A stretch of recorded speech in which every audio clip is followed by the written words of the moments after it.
आप लोग राष्ट्र प्रथम की बात करते हैं। हमारे देश में ऐसे कई स्टेट्स हैं जो राज्य प्रथम की बात करते हैं। और जब हम भाषा की बात करते हैं, मैं भाषा को लेकर स्पेसिफिकली ये सवाल पूछना चाहती हूँ। कुछ ऐसे राज्य हैं जो अपनी भाषा को प्राथमिकता देने चाहते हैं, जैसे आप तमिलनाडु का एग्जाम्पल देख लीजिए, या नॉर्थ ईस्ट के में कई ऐसे राज्य हैं जो अपनी भाषा को प्राथमिकता देना चाहते हैं। अब हमारे देश में राष्ट्रभाषा हिंदी, वो विरोध थोड़ा होता है उसका। आपसे पूछना चाहती हूं, आप लोगों का इस पर क्या नजरिया है? क्या राष्ट्रभाषा हर स्टेट को अपनानी चाहिए? क्या इसे एक सूत्र बनना चाहिए हर स्टेट को जुड़ने वाला? मुझे लगता है जो भाषा को लेकर विवाद खड़ा होता है, ये दुर्भाग्यपूर्ण है। प्रत्येक राज्य को अपनी भाषा का विकास करना चाहिए जी। वहां का राजकाज, प्रशासन, न्यायिक काम, lower court, session court, high court, ये सब वहां की भाषा में चलना चाहिए। इसमें हमारा कोई वो नहीं है। दूसरा, भारत में कोई प्रादेशिक भाषा नहीं है। भारत की सब भाषाएं राष्ट्रीय भाषाएं। हमारे संघ के द्वितीय सरसंघ चालक गुरुजी से तमिलनाडु में उस समय किसी ने प्रश्न पूछा कि राष्ट्रभाषा हिंदी, उन्होंने कहा नहीं, भारत में जितनी भी भाषाएं हैं वो सब राष्ट्रीय भाषाएं।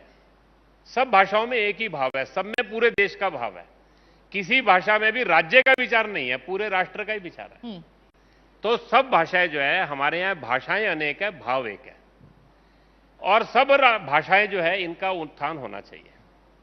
अब भारत का हमने एक एडमिनिस्ट्रेटिव सेटअप बनाया है। धीरे धीरे करके हमको इन सारी राष्ट्रीय भाषाओं में एक कॉमन नेशनल लैंग्वेज चाहिए। अब कॉमन नेशनल लैंग्वेज चाहिए तो वो कौन सी होगी? तो किसी कालखंड में वो संस्कृत थी जी। अभी आज के समय में वो संभव नहीं है, तो वो हिंदी होगी।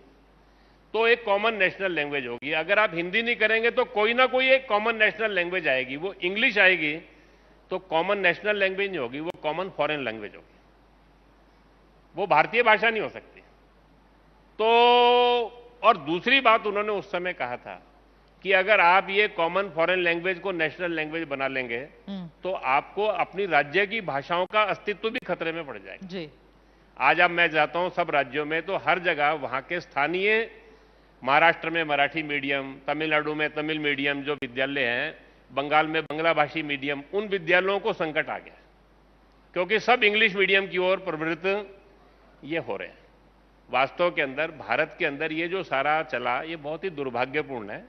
भारत की सब भाषाएं राष्ट्रीय भाषाएं हैं और भारत के प्रत्येक राज्य के अंदर वहां का राजकाज, प्रशासन, व्यवहार, कामकाज, वहां की जो राष्ट्रीय भाषा है उसके अनुरूप चलना चाहिए।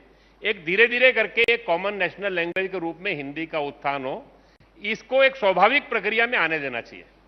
जब आप उसको जबरदस्ती करेंगे तो उसकी प्रतिक्रिया भी होती है। और कभी कभी अपने स्वार्थों के लिए जो विरोध करते हैं, मुझे लगता है उसकी बहुत चिंता करने की जरूरत नहीं है। समाज बहुत समझदार है।